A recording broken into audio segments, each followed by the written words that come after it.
Hello everyone. कक्षा 10 अ पाठ्यक्रम के लिए हिंदी की पूरक पाठ्य पुस्तक कृतिका भाग 2 का पाठ 3 साना साना हाथ जोड़ी अब हम करेंगे। इसका आधा पाठ मैंने पहले पार्ट में बताया है, दूसरे पार्ट में हम करेंगे इसका आधा पाठ। और हम लगातार ऊंचाइयों पर चढ़ते जा रहे थे। जितिन बता रहा था अब हम हर मोड़ पर हेयर पिन बेंट लेंगे और तेजी से ऊंचाई पर चढ़ते जाएंगे। हेयर पिन बेंट के ठीक पहले एक पड़ाव पर देखा 7-8 वर्ष की उम्र के ढेर सारे पहाड़ी बच्चे स्कूल से लौट रहे थे और हमसे लिफ्ट मांग रहे थे। जितिन ने बताया कि हर दिन 3-3.5 किलोमीटर की पहाड़ी चढ़कर ये बच्चे स्कूल जाते हैं। क्या स्कूली बस नहीं? मणि के पूछने पर जितिन हंस पड़ा। मैडम, यह मैदानी नहीं पहाड़ी इलाका है। मैदान की तरह यहाँ कोई भी आपको चिकना वर्बीला नहीं मिलेगा। वर्बीला अर्थात बड़े हुए पेट वाला। यहाँ जीवन कठोर है। नीचे तराई में ले देकर एक ही स्कूल है। दूर दूर से बच्चे उसी स्कूल में जाते हैं और सिर्फ पढ़ते ही नहीं हैं। इनमें से अधिकांश बच्चे शाम के समय अपनी माँओं के साथ मवेशियों को चराते हैं, पानी भरते हैं, जंगल से लकड़ियों के भारी भरकम गट्ठर भी ढोते हैं। खुद मैंने भी ढोए थे। खतरा अब धीरे धीरे बढ़ने लगा था। रास्ते और भी संकरे होते जा रहे थे, यानी कि उनकी चौड़ाई कम होती जा रही थी। कई बार लगता जैसे रास्तों को इंच टेप से नापकर एक जीप जितना ही चौड़ा बनाया गया हो, यानी कि वो रास्ते इतने ही चौड़े थे जितने कि एक जीप की चौड़ाई होती है। बनाया गया हो कि जरा भी संतुलन बिगड़े, इंच भर भी जीप इधर उधर खिसके तो हम सीधे घाटियों में। इन रास्तों पर जगह जगह लिखी चेतावनियां भी हमें खतरों के प्रति सजग कर रही थी। सामने ही लिखा था, धीरे चलाए, घर में बच्चे आपका इंतजार कर रहे हैं।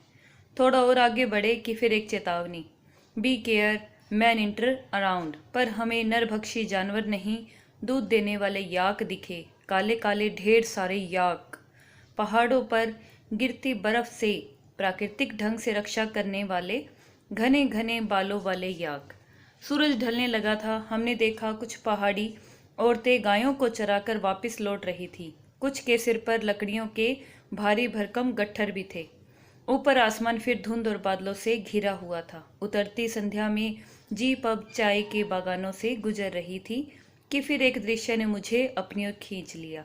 नीचे चाय के हरे भरे बागानों में कई युवतियां बोकू पहने, बोकू सिक्किमी परिधान को कहते हैं, ड्रेस को कहते हैं, चाय की पत्तियां तोड़ रही थी। नदी की तरह उफान लेता उनका यौवन और श्रम से दमकता उनका गुलाबी चेहरा। एक युवती ने चटक लाल रंग का बोकू पहन रखा था। सघन हरियाली के बीच चटक लाल रंग डूबते सूरज की स्वर्णिम और सात्विक आभा में कुछ इस कदर इंद्रधनुषी छटा बिखेर रहा था कि मंत्रमुग्ध सी मैं चीख पड़ी थी। इतना अधिक सौंदर्य मेरे लिए असहनीय था। युमथांग पहुंचने के लिए हमें रात भर लायुंग में पड़ाव लेना था। गगनचुंबी पहाड़ों के तल में सांस लेती एक नन्ही सी शांत बस्ती लायुंग। सारी दौड़ धूप से दूर जिंदगी जहां निश्चिंत सो रही थी, उसी लायुंग में हम ठहरे थे। तिस्ता नदी के तीर पर बसे लकड़ी के एक छोटे से घर में मुंह हाथ धोकर हम तुरंत ही तिस्ता नदी के किनारे बिखरे पत्थरों पर बैठ गई थी। सामने बहुत ऊपर से बहता झरना नीचे कलकल करती बहती तिस्ता में मिल रहा था। मध्यम मध्यम यानी कि धीमी धीमी हवा बह रही थी। पेड़ पौधे झूम रहे थे। गहरे बादलों की परत ने चांद को ढक रखा था। बाहर परिंदे और लोग अपने घरों को लौट रहे थे। वातावरण में अद्भुत शांति थी। मंदिर की घंटियों सी, घुंघरुओं की झुनझुनाहट सी आंखें अनायास भर आई। ज्ञान का नन्हा सा बोधिस्त्व जैसे भीतर उगने लगा। वहीं सुख, शांति और सुकून है जहां अखंडित संपूर्णता है। पेड़ पौधे, पशु और आदमी सब अपनी अपनी लय, ताल और गति में हैं। हमारी पीढ़ी ने प्रकृति की इस लय, ताल और गति से खिलवाड़ कर अक्षम्य अपराध किया है। हिमालय अब मेरे लिए कविता ही नहीं, एक दर्शन बन गया था। अब इस पैरे में लेखिका ने एक संदेश भी दिया है कि संपूर्णता हमारे जीवन की कब होती है, जब हमारे आसपास पेड़ पौधे, पशु, आदमी हर किसी का एक तालमेल रहे, एक संतुलन बना रहे प्रकृति में। अगर प्रकृति के अंदर संतुलन नहीं रहेगा तो हम लोग भी प्रकृति से हाथ धो बैठेंगे, ठीक है। वो हमें कहीं ना कहीं नुकसान पहुंचाएगी। तो ये पेड़ पौधे हमारे आसपास कितने ज़रूरी हैं, इस बात की ओर लेखिका ने इशारा किया है। अंधेरा होने से पहले ही किसी प्रकार डगमगाती शिलाओं और पत्थरों से होकर तीस्ता नदी की धार तक हम पहुंचे। बहते पानी को अपनी अंजुलि में भरा तो अतीत भीतर धड़कने लगा। स्मृति में कौंधा। हमारे यहाँ जल को हाथ में लेकर संकल्प किया जाता है। क्या संकल्प करूं? पर मैं संकल्प की स्थिति में नहीं थी। भीतर थी मेरी एक प्रार्थना, एक कमजोर व्यक्ति की प्रार्थना। भीतर का सारा हलाहल यानी कि विष या जहर, सारी तामसिकताएं यानी कि बुरी इच्छाएं, तमोगुण से जो प्रभावित हो, बह जाए। इसी बहती धारा में रात धीरे धीरे गहराने लगी। हिमालय ने काला कंबल ओढ़ लिया था, यानी कि हर तरफ अंधेरा हो गया था। जितिन ने लकड़ी के बने खिलौने से उस छोटे से गेस्ट हाउस में गाने की तेज धुन पर जब अपने संगी साथियों के साथ नाचना शुरू किया तो देखते ही देखते एक आदिम रात्रि की महक से परियों की कहानी सी मोहक वह रात महक उठी। मस्ती और मादकता का ऐसा संक्रमण संयोग या मिलन हुआ कि एक एक कर हम सभी सैलानी गोल गोल घेरा बनाकर नाचने लगे। मेरी 50 वर्षीय सहेली मणि ने कुमारियों को भी मात करते हुए जुबो जानदार नृत्य प्रस्तुत किया कि हम सब अवाक उसे देखते ही रह गए। कितना आनंद भरा था उसके भीतर। कहाँ से आता है इतना आनंद? लायूं की सुबह। अब आगे लायूं की सुबह की बात करिए लेखिका। लायूं की सुबह बेहद शांत और सुरम्य, तीस्ता नदी की शांत धारा के समान ही कल कल कर बहती हुई। अधिकतर लोगों की जीविका का साधन पहाड़ी आलू, धान की खेती, दारू का व्यापार। सुबह मैं अकेले ही टहलने निकल गई थी। मैंने उम्मीद की थी कि यहाँ मुझे बर्फ मिलेगी, पर अप्रैल के शुरुआती महीने में यहाँ बर्फ का एक कतरा भी नहीं था। यद्यपि हम सी लेवल यानी कि नीचे के तल से 14,000 फीट की ऊंचाई पर थे। मैं बर्फ देखने के लिए बेचैन थी। हम मैदानों से आए लोगों के लिए बर्फ से ढके पहाड़ किसी जन्नत से कम नहीं होते। वहां पर घूमते हुए एक सिक्किमी नवयुवक ने मुझे बताया कि प्रदूषण के चलते स्नोफॉल लगातार कम होती जा रही है, पर यदि मैं कटाओ चली जाऊं तो मुझे वहां शर्तिया बर्फ मिल जाएगी। कटाओ एक जगह का नाम दिया गया है। कटाओ यानी भारत का स्विट्जरलैंड। कटाओ जो कि अभी तक टूरिस्ट स्पॉट नहीं बनने के कारण सुर्खियों में नहीं आया है, मतलब ये चर्चा के अंदर नहीं आया है और अपने प्राकृतिक स्वरूप में था।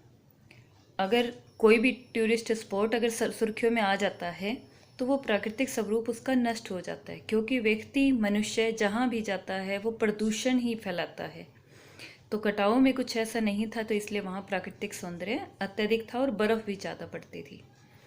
कटाओ जो लायूंग से 500 फीट ऊंचाई पर था, करीब 2 घंटे का सफ़र था। वह नवयुवक मुझसे बतिया रहा था और उसकी घरवाली अपने छोटे से लकड़ी के घर के बाहर हमें उत्सुकतापूर्वक देख रही थी।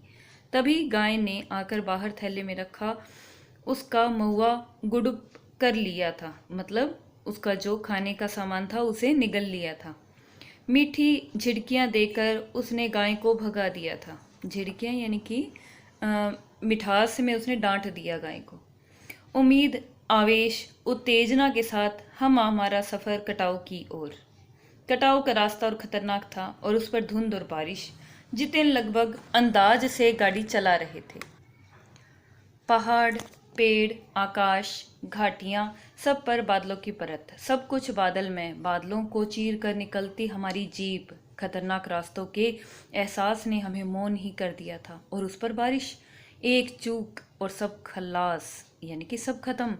सांस रोकी हम धुंध और फिसलन भरे रास्तों पर संभल संभल कर आगे बढ़ती जीप को देख रहे थे। हमारी सांस लेने की आवाज़ों की सिवाय आसपास जीवन का कोई पता नहीं था। फिर नज़र पड़ी बड़े बड़े शब्दों में लिखी एक चेतावनी पर, if you are married, divorce speed. थोड़ी ही दूर आगे बढ़े, फिर एक चेतावनी, दुर्घटना से देर भली, सावधानी से मौत टली। करीब आधे रास्ते बाद धुंध छटी और साथ ही सृष्टि और हमारे बीच फैला सन्नाटा भी हट गया। नार्गे उत्साहित होकर कहने लगे, कटाओ हिंदुस्तान का स्विट्जरलैंड है। मेरी सहेली मनी स्विट्जरलैंड घूम आई थी। उसने तुरंत प्रतिवाद किया, नहीं, स्विट्जरलैंड भी इतनी ऊंचाई पर नहीं है और न ही इतना सुंदर। अर्थात स्विट्जरलैंड से भी ज़्यादा सुंदर हमारे भारत के अंदर है ये एक जगह जिसका नाम है कटाऊ। हम कटाऊ के करीब आ रहे थे क्योंकि दूर से ही बर्फ से ढके पहाड़ दिखने लगे थे। पास में जो पर्वत थे वे आधे हरे काले दिख रहे थे। लग रहा था जैसे किसी ने इन पहाड़ों पर पाउडर छिड़क दिया हो। कहीं पाउडर बची रह गई हो और कहीं वह धूप में बह गई हो। नार्गे ने उत्तेजित होकर कहा, देखिए, एकदम ताज़ा बर्फ है, लगता है रात में ही गिरी है यह बर्फ। थोड़ा और आगे बढ़ने पर अब हमें पूरी तरह बर्फ से ढके पहाड़ दिख रहे थे, साबुन के झाग की तरह सब और गिरी हुई बर्फ। मैं जीप की खिड़की से मुंडी निकालकर दूर दूर तक देख रही थी, चांदी से चमकते पहाड़। एकाएक जितिन ने पूछा, कैसा लग रहा है? मैंने जवाब दिया, राम रोचो, मतलब बहुत अच्छा लग रहा है। वह उछल पड़ा, अरे यह नेपाली बोली कहाँ से सीखी? अपनी भाषा के गर्व से उसकी आंखें चमक उठी, चेहरा इतराने लगा और तभी किसी चमत्कार की तरह हल्की हल्की बर्फ एकदम महीन महीन मोती की तरह गिरने लगी। तिमरो माया सेंध मलाई सच्चो, तुम्हारा प्यार मुझे सदैव रुलाता है। ये बात कहते हुए चहु और बिखरी यह बर्फीली सुंदरता जितेन के मन पर भी थाप करने लगी थी। जितेन ने ही कुछ गाने के बोल बोले हैं। प्रेम की झील में तैरते हुए झूम झूम कर गाने लगा था वह। हम सभी सैलानी अब जीप से उतरकर बर्फ पर कूदने लगे थे। यहाँ बर्फ सर्वाधिक थी, घुटनों तक नरम नरम बर्फ, ऊपर आसमान, बर्फ से ढके पहाड़ एक हो रहे थे। कई सैलानी बर्फ पर लेटकर हर लम्हे की रंगत को कैमरे में कैद करने में लगे थे। मेरे पांव झनझन करने लगे थे, पर मन वृंदावन हो रहा था। भीतर जैसे देवता जाग गए थे। ख्वाहिश हुई कि मैं भी बर्फ पर लेटकर इस बर्फीली जन्नत को जी भर देखूं, पर मेरे पास बर्फ पर पहनने वाले लंबे लंबे जूते नहीं थे। मैंने चाहा कि किराए पर ले लूं, पर कटाओ यूमथांग झांगू लेक की तरह टूरिस्ट स्पॉट यहाँ नहीं था, यानी कि कोई भ्रमण स्थल नहीं बना हुआ था। इस कारण यहाँ झांगू की तरह दुनिया भर की तो क्या एक भी दुकान नहीं थी। खैर, दनादन फोटो खिंचवाने की बजाय मैं उस सारे परिदृश्य को अपने भीतर लगातार खींच रही थी, जिससे महानगर के डार्क रूम में उसे फिर देख सकूं। संपूर्णता के उन क्षणों में यह हिम शिखर मुझे मेरे आध्यात्मिक अतीत से जोड़ रहे थे। शायद ऐसी ही विभोर कर देने वाली दिव्यता के बीच हमारे ऋषि मुनियों ने वेदों की रचना भी की होगी, जीवन सत्यों को खोजा होगा, सर्वे भवन्तु सुखिना का महामंत्र पाया होगा, अंतिम संपूर्णता का प्रतीक वह सौंदर्य ऐसा कि बड़े से बड़ा अपराधी भी उसे देख ले तो क्षणों के लिए ही सही करुणा का अवतार बुद्ध बन जाए। और तभी दिमाग में कौंधा कि मिल्टन ने ईव की सुंदरता का वर्णन करते हुए लिखा था कि शैतान भी उसे देखकर ठगा सा रह जाता था और दूसरों का मंगल करने की वृत्ति भूल जाता था। मैंने मणि से पूछा, क्या उसने पढ़ी है मिल्टन की वह कविता? पर मणि उस समय किसी दूसरे ही सवाल से जूझ रही थी। वह एकाएक दार्शनिकों की तरह कहने लगी, ये हिम शिखर जल स्तंभ है पूरे एशिया के। देखो, प्रकृति भी किस नायाब ढंग से सारा इंतजाम करती है। सर्दियों में बर्फ के रूप में जल संग्रह कर लेती है और गर्मियों में पानी के लिए जब त्राही त्राही मचती है तो ये ही बर्फ शिलाएं पिघल पिघल कर जल धारा बन हमारे सूखे कंठों को तरावट पहुंचाती है, मतलब प्यास बुझाती है। कितनी अद्भुत व्यवस्था है जल संचय की। मणि ने अभिभूत हो माथा नवाया। जाने कितना ऋण है हम पर इन नदियों का, हिम शिखरों का। संसार कितना सुंदर। सोपन जगाते उन लम्हों में मैंने सोचा, पर तभी उदासी की एक झिनी सी परत मुझ पर छा गई। उड़ते बादलों की तरह पत्थर तोड़ती उन पहाड़ों का ख्याल आ गया।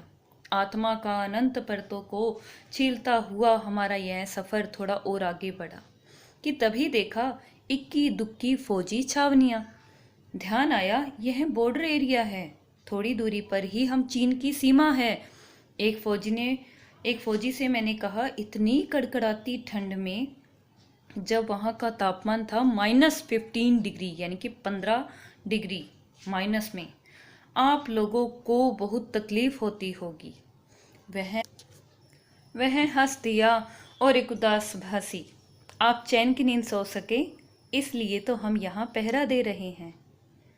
उसकी इस बात में देखे कितना ज़्यादा करुणा है।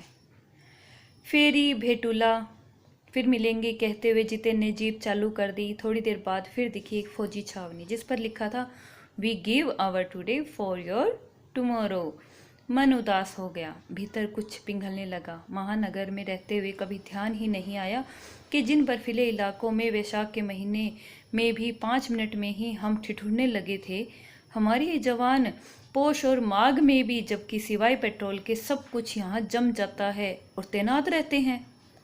जिन संकरे घुमावदार खतरनाक रास्तों से गुजरने भर में हमारे प्राण कांप उठते हैं, उन रास्तों को बनाने में जाने कितनों के जीवन अपनी मियाद के पूर्व ही खत्म हो गए थे, यानी कि उनकी मौत आने से पहले ही वो मर गए थे। मेरे लिए यह यात्रा सचमुच ही एक खोज यात्रा थी। पूरा सफर चेतना अंतरात्मा में हलचल मचाने वाला था।